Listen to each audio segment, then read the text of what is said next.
Pastor Burns, thank you so much for being on the show. Happy to be here. So you are here at Turning Point USA. You'll be speaking in a few hours. Yes. What will you be talking about? Unification. I mean, right now we need to unify more than ever and to be bold.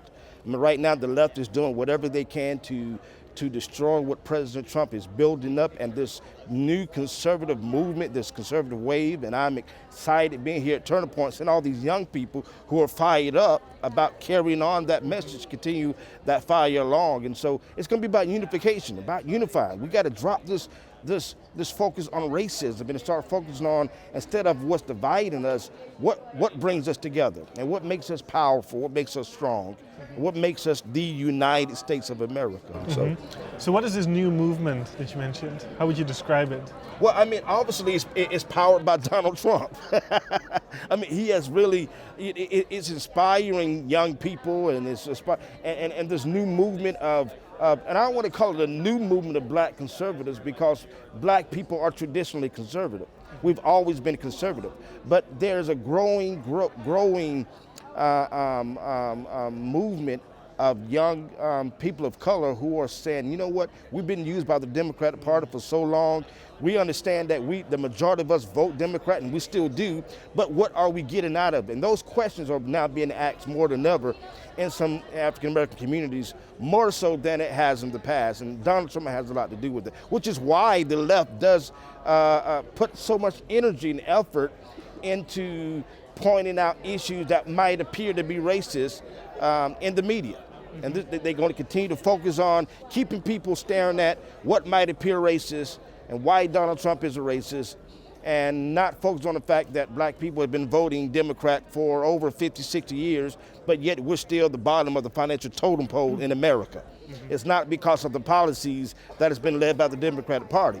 And Donald Trump says, listen, what do you have to lose? You've been doing this for so long. Now, I'm not about color, I'm about results. I'm not about, I'm focusing on tap dancing for you to win your vote like Hillary Clinton does. Matter of fact, the former Democratic chair in South Carolina stated, listen, we don't want to own the black vote, we just want to rent it on election day. And that's the mentality of a lot of Democrats. Donald Trump says, listen, I'm not going to play that. I'm not going to play color politics. I'm results driven, and I'm going to focus on things that's going to really bring a change to not just African Americans, but all people in this nation. So you were a supporter of the president very early on, Yes. I think as early as 2015. Yes, absolutely. So how have the past 3 years been for you? A whirlwind. I mean, again, I was a relatively unknown, pastor from, easily South Carolina, right? A very small town in South Carolina, to be thrusted into the center of American politics at the highest level. It's been a whirlwind, but my message hasn't changed. My message has been the same. Unify. Don't focus on the colors that divide us, but focus on the colors that unite us. And what unites us? That is the red, white, and blue of America. So do you think that a lot has changed since 2016, going into the 2020 elections?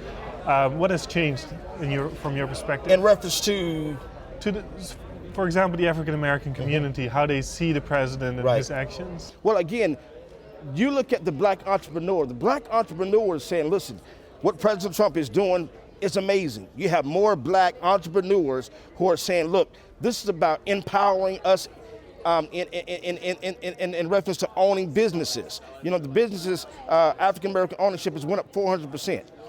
We don't talk about that much. That means more black people are owning businesses. And when we're owning businesses, we're therefore hiring people from our community. So that is tackling the unemployment rate.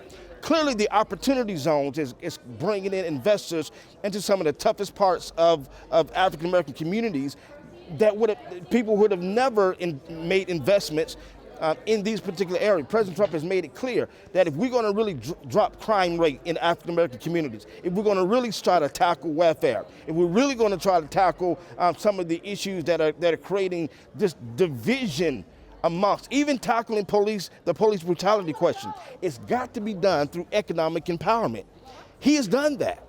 And so now when you see in black entrepreneurs, and in my case, I have not met one black person that I've spoken to when we're not on camera when we're not in front of a particular group and they're having serious questions and they're really listening, comes out of that meeting liking President Trump, because they're getting firsthand experience of who this person really is.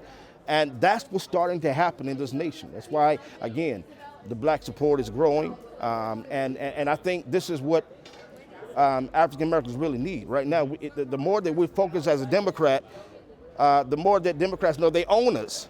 Therefore, they don't have to do anything for us. Mm-hmm. Why do I got to impress you when I already know I got your vote? Mm-hmm. You understand? So when you have people on both sides of the equation, now you're positioning yourselves to be fought after, so to speak.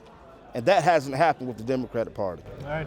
So Pastor Burns, you have a very exciting development yourself as well. Recently you launched the Black News Network. Can you tell us about it? Onyx News Network is a network that is for African Americans, by African Americans, is giving us an opportunity to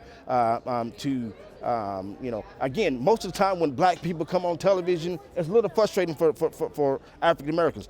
Usually the only time that we're on TV is to talk about race relations. It's not about, we are more complicated and more complex than the color of our skin.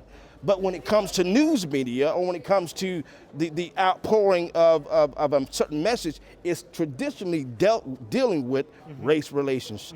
And so Onyx News Network has given us an opportunity to say, listen, we're a broad spectrum of people, and we talk way more than just the color of our skin. We don't have to just talk about race relationships or issues with the African American community. We're talking about issues that are pertaining, whether it's economics, whether it's finance, whether it's science, whether it's entrepreneurship, and even legality messaging. There's a lot more to discuss, and Onyx News is going to give us that opportunity to do that. Well, that's wonderful news. We've been talking to a lot of students here. One of the main concerns they have is about big tech, big tech censorship specifically. Yes. They feel like they can't fully express themselves online because they might get death threats. Absolutely. They might get bullied, shadow they might get shadow banned. What are your thoughts on this? Well, I think the president is doing a great job recognizing that that's a problem.